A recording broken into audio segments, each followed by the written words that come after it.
Hello friends, class 10th के magnetic effect of electric current के एक बहुत ही इंपॉर्टेंट टॉपिक लेकर आया हूँ आज। टॉपिक है magnetic force of a current conductor placed in magnetic field. ठीक है, हिंदी में इसको कहें तो विद्युत धारावाही चालक पर चुंबकीय बल जब वह किसी चुंबकीय क्षेत्र में मतलब मैग्नेटिक फील्ड में हो। ठीक है, तो पहले इसका कंस्ट्रक्शन थोड़ा समझ लेते हैं। तो देखते हैं पहले हम क्या किए हैं। एक क्लोज्ड, एक इससे आपको घबराना नहीं है बिल्कुल, ये सेटअप है, कुछ नहीं है। इसको अगर आप इग्नोर भी कर दे इधर से, इसको अगर इग्नोर इधर से भी कर दे तो कोई दिक्कत नहीं है। आपको ध्यान जो देना है वो मैं बताता हूँ। ठीक, एक कंडक्टर है, ये जो देख रहे हैं सिलिंड्रिकल, ये कंडक्टर है। इसका लंबाई है यहाँ से यहाँ तक की लंबाई L है। ठीक, इसका लंबाई L है। एक टर्मिनल में इसको जोड़ते हैं। ठीक है, पॉजिटिव वायर इधर से यहाँ जोड़े और इधर से फिर पॉजिटिव ही नेगेटिव की तरफ जा रही है। मतलब ये एक बैटरी है, मोटामोटी इसको कह सकते हैं एक बैटरी है। इसमें करंट इस साइड जा रही है। ठीक है, करंट किस तरफ, क्लॉकवाइज जा रही है।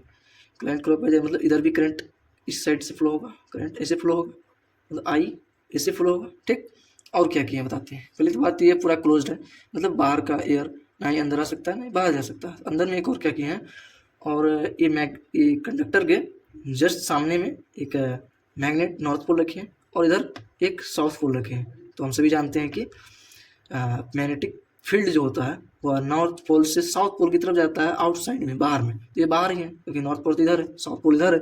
तो मैग्नेटिक फील्ड किधर से इधर जाएगा, तो मैग्नेटिक फील्ड जाएगी इस तरह से। ठीक, मैग्नेटिक फील्ड इस तरह से जाएगी, इस तरह से मैग्नेटिक फील्ड जाएगी नॉर्थ से साउथ। और मैग्नेटिक फील्ड को जानते हैं वेक्टर बी से डिनोट करते हैं। इसको ध्यान रखना, बस इसको डिनोट किया जाता है। ठीक है ना, वेक्टर बी भी नहीं लिखेंगे, इसका मैग्नीट्यूड चाहिए तो वेक्टर बी का मोड लगा देंगे बी।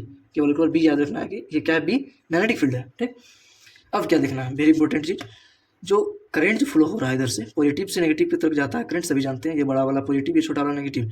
तो पॉजिटिव से ये दिया करंट ऐसे जाएगा, फिर ऐसे आके नेगेटिव में आ जाएगा। तो अब देखना क्या ध्यान देने के बाद, इधर से करंट निकला तो कंडक्टर से होकर करंट इधर से इधर जा रही है। ध्यान देखना, इधर से इधर जा रही है और मैग्नेटिक फील्ड डायरेक्ट सीधा इधर आ रही है। तो ध्यान देने वाली बात यह है कि ये इसको जो रखना है हमें, परपेंडिकुलर है, इस तरह से रखना है। मतलब इसमें मैग्नेटिक फील्ड और करंट कैरिंग कंडक्टर जो इसके बीच का एंगल कितना होना चाहिए, 90 डिग्री होना चाहिए। याद रखनी है हमें। जो इस पर फोर्स लगेगी, ये कंडक्टर पे जो फोर्स लगेगी इन सब के होने के बाद, मतलब ये मैग्नेटिक फोर्स जब आया और इसमें करंट जब फ्लो हो रहा है तो इसमें कितना फोर्स लगेगा, मतलब पूछेगा, वो डेरिवेशन प्रूफ करने के लिए पूछेगा। तो आपको कुछ नहीं करना, तो आपको फोर्स क्या निकालना, तो क्या निकालना है आपको, magnetic force F B. F force है, बी मैग्नेट है, तो मैग्नेटिक फोर्स हमको कैलकुलेट करना है। इसको क्या होगा। ठीक है, तो फर्स्ट में देखते हैं क्या होता है, समझिए ध्यान से। अब एक चीज़ बताइए, अगर हम इसमें कम करंट फ्लो करेंगे जाहिर सी बात है इसमें कम फोर्स लगेगा क्योंकि मैग्नेटिक फील्ड तो कांस्टेंट है, सेम रहेगा। बट करंट अगर ज़्यादा करेंगे तो ज़्यादा इस पर फोर्स लगेगा, ज़्यादा ये रोटेट होगा। डायरेक्टली प्रोपोर्शनल है, मतलब इस पर डिपेंड डायरेक्टली कर रहा है। क्या करना है, तो मैग्नेटिक फोर्स लिखना है। Magnetic force is directly proportional, मैं ऐसे लिख रहा हूँ, आप स्टेटमेंट में लिख देंगे। मेन यहाँ पे परपक्ष ये है कि आपको समझाना। तो magnetic force is directly proportional to the flowed current.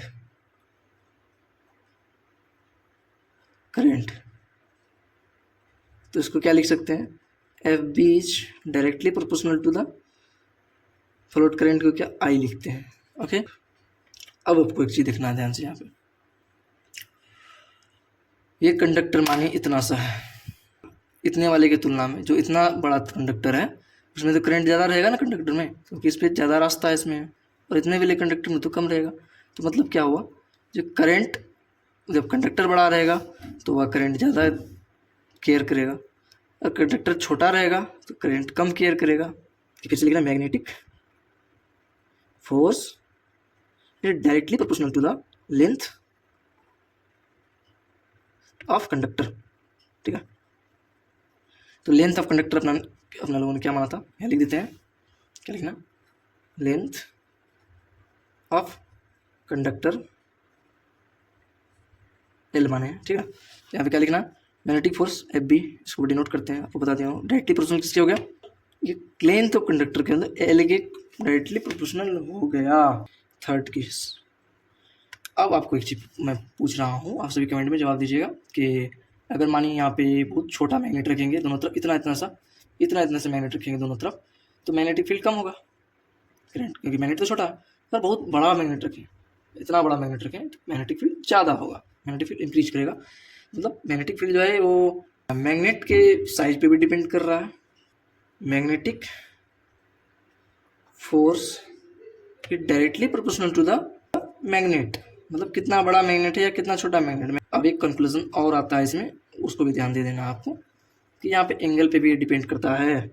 अगर ये पूरा सीधा का सीधा रहा, ध्यान देने वाला बात है, ये पूरा सीधा का सीधा रहा तो ये ज़्यादा फोर्स लगाएगा। मानिए ये दो मैग्नेट है, ठीक, ये दो मैग्नेट है, अभी इस पर ज़्यादा फोर्स लगेगा, एंगल है पूरा 90 डिग्री पर। अब ऐसे अगर घुमा के इसको कर दें, ऐसे अगर इसको घुमा कर दें तो जाहिर सी बात है फोर्स इस पर कम रहेगा, क्योंकि तब एंगल कैसे रहेगा, मैग्नेटिक फील्ड फिर ऐसे ऐसे आएगा, इधर से नॉर्थ से साउथ, नॉर्थ से साउथ। अभी कैसे आ रहा पूरा सीधे परपेंडिकुलर, बट फिर अब कैसे आएगा, ऐसे ऐसे, तब यहाँ 90 डिग्री का एंगल नहीं बनेगा। ध्यान देना 90 एंगल नहीं बनेगा, क्योंकि 90 तो पूरा ऐसे होता है ना, इधर झुक गया 90 का नहीं बनेगा तो इसका मैग्नेटिक फील्ड इसके कारण कम हो जाएगा। मतलब ये एंगल पे भी डिपेंड करता है, एंगल में साइन थीटा ही लेते हैं, आपको याद करना है, याद करके रखना है। एफ बी मतलब ये मैग्नेटिक फोर्स है, अभी ये नहीं लिखा मैं डायरेक्ट, मैग्नेटिक फोर्स ये directly proportional to sine theta, मतलब अगर थीटा बढ़ेगा तो मैग्नेटिक फोर्स भी इस पर बढ़ेगा कर रहा है। अब तीनों केस को लेते हैं फ्रॉम अबव द टर्म्स, तो एफ बी जो है वो किसके किसके बराबर आ रहा है, सबको मिला देंगे, क्योंकि देखिए इधर का सबका लेफ्ट साइड वाला, लेफ्ट साइड इधर एफ बी है, इधर भी एफ बी है, इधर भी एफ बी है, तो इसको सबको मिला करके एक जगह लिख लेते हैं, ठीक। आई है, यहाँ एल है और यहाँ बी है, तो आई लिख लिए, एल लिख लिए और बी लिख लिए, और यहाँ क्या है साइन थीटा। तो उम्मीद है कि ये समझ में आ गया होगा, मैंने पूरी समझाने की कोशिश की है, अगर कोई मिस्टेक रहा हो तो हिंट्स जरूर दीजिएगा। मिलते हैं इसी अगले किसी नई वीडियो में।